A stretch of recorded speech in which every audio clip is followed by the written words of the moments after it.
नमस्ते दोस्तों। आज मैं आप सभी के समक्ष माघ मास के महाकुंभ का 28वां अध्याय प्रस्तुत कर रहा हूँ। शुरू करते हैं। वह लोग वहाँ के बिहारी लाल की जय। श्री कृष्ण पर वशिष्ठ कहने लगा कि प्रिया, तुमने सरस के कैसे वचन सुने, कृपया करके मुझे बताओ। प्रेत कहने लगा, इस मेल में पूरा नाम की नदी पर्वत से निकलती है।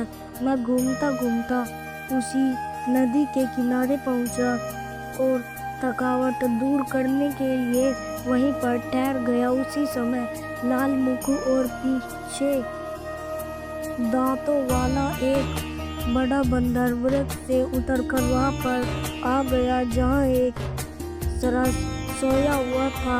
उसे एक चंचल बंदर ने कई पक्षियों को देखकर उसे सोए हुए सरस को डरपोटा से पैरों से पकड़ लिया तो सब पक्षी उड़कर वहां से चले गए, परंतु सरसी भयभीत होकर विलाप करती हुई वहीं पर रुक गई।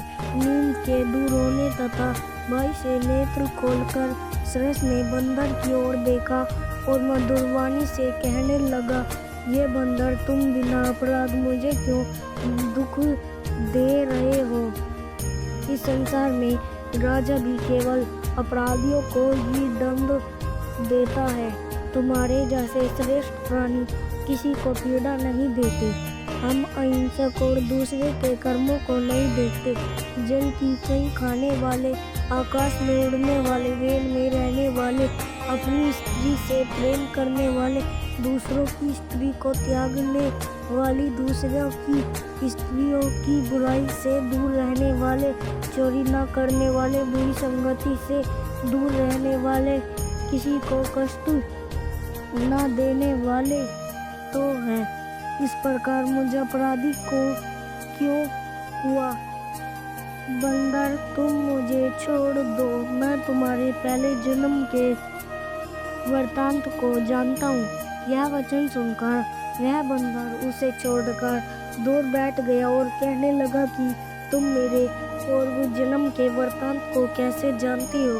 तुम तो अज्ञानी पक्षी हो और वन में घूमने वाले हो।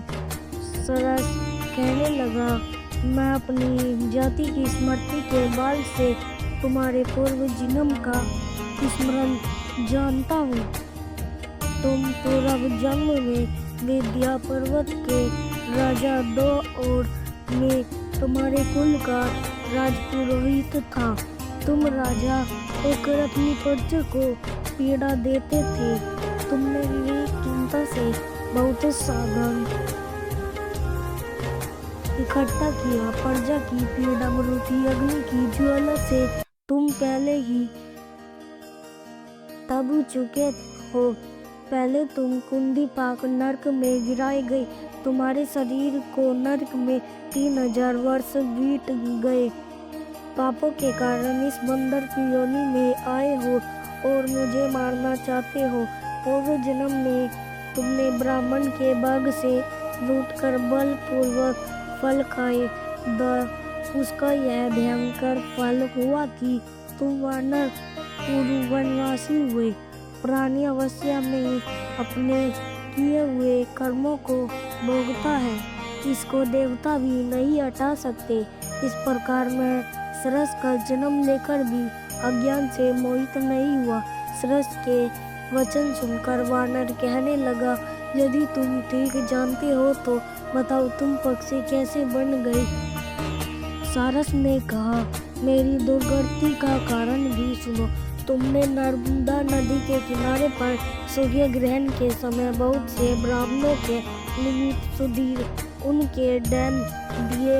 मैंने प्रोत्साहित के मेढ़ से थोड़ा सा ब्राह्मणों को दिया और बाकी सब आप ले गया।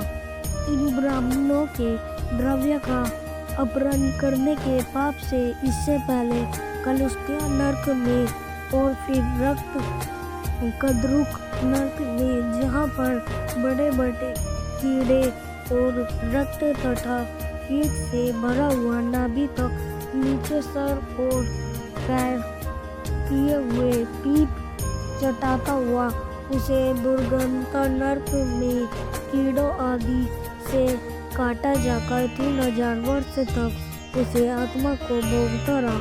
मैंने नर्क के दुख का वर्णन नहीं कर सकता। फिर ऐ नरकी यातना से मुक्त होकर मैंने यह सारस का जन्म पाया है, क्योंकि पूर्व जन्म में अपनी बहन के घर से मैंने कांसे का बर्तन चुराया था, जिसको मैंने एक जारी को दे दिया। इसी से मैं सरस योनि में आया हूँ। यह मेरी स्त्री जन्म में ब्राह्मणी थी। इसने भी कांसे की चोरी की थी और इसी से यह मेरी पत्नी और सासी हुई। सुनो, अब मैं तुम और यह मेरी पत्नी हम सभी हंस होंगे और कमरूप देश में सुख से निवास करेंगे। फिर इसके बाद योनियों ने की ओर फिर जाकर हमें दुर्लभ मनुष्य योनि प्राप्त होगी। इसमें मनुष्य पाप और पुण्य दोनों ही कर सकता है। इस प्रकार भगवान शिव की माया से यह सारा जगत मोह को प्राप्त होता है। न केवल तुम ही परंतु इस संसार के सभी जीव पर्वती मार्ग में बहस कर अच्छे और बुरे कर्म करते हैं और उनका फल भोगते हैं। इसलिए सब प्राणियों को धर्म का सेवन करना चाहिए। देवता, सुर, मनुष्य, व्यर्ग, कीड़े मकोड़े सभी से कंटक रूपी मार्ग नहीं छूटता। केवल वेदांत जोड़ने वाले योगी ही इस मार्ग से बच सकते हैं। उपाय से तथा बुद्धि से कोई बदल नहीं सकता। तुम पहले राजा दा फिर नर्क में गए, अब बंदर की योनि में फिरते हो और फिर भी ऐसा ही जन्म पाओगे। ऐसा विचारते हुए कल की प्रतीक्षा करो। तब वानर बोला, पहले जन्म में मैं तुम्हारी पूजा करता था, अब तुम मुझे प्रणाम करते हो। तुम जाति के स्मरण से मेरे पूर्व जन्म के वृत्तांत को जानते हो।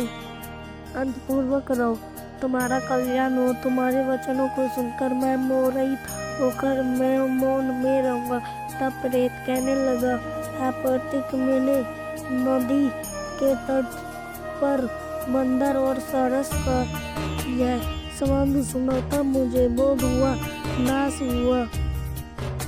इस प्रकार शिव शंकर भगवान की जय, विष्णु भगवान की जय।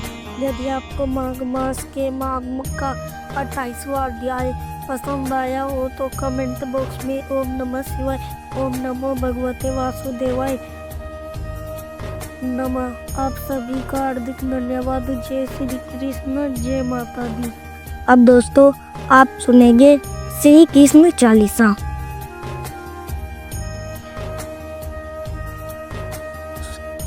श्री कृष्ण चालीसा पाठ। बंसी शोभित कर मधुर नील जलद तन, श्याम अरुणु अधर जनु बिम्फल नयन, कमल अभिराम पूर्ण इंद्र अरविंद मुख, पीताम्बर शुभ साज जय मोहन, मदन छवि कृष्ण चंद महाराज जय यदुनंदन, जय जगवंदन, जय वसुदेव देवकी नंदन, जय यशोदा सुत नंद दुलारे, जय प्रभु भक्तन की दरगन, जय नट नागर नाग नतैया, कृष्ण कन्हैया धनु चरगिया, तू नीनक पर प्रभु गिरिवर धारो, आओ दनन कष्ट निवार, बंसी मधुर अधर धीरे, तेरो होवे पूर्ण विनय मेरो आओ, हरि पूर्णिमा कन चाकू, आज लाज भारत की राखो, गोल कपोल चिबुक अरुण मर्दु मुस्कान, मोहिनी डारी रजित राजीव नयन विशाल, मोर मुकुट वैजंती माँ, कुंडल सवन पीत पट अच्छी कंठी, किंग कीन काचनी काच नील जल,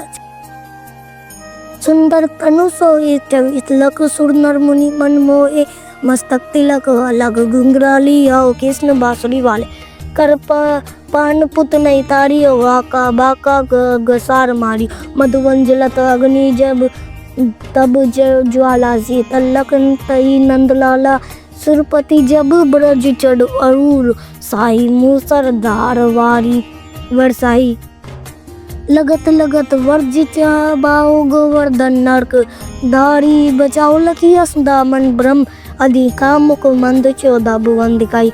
दुष्ट कंस अधिक दम मचाए कोटि कमल जब फूल मंगाई। नाथ कली यही तुम लीन हो चरण चिन्ह दे करी अभिलाषा। केतिक महा असुर संगार केसों केस पकड़ी दे मारियो। मात पिता की बात चुड़ाई उग्रसेन का राज दिलाई। मई से मर्तक छह सुत लायो मातु देव की शोक मिटायो।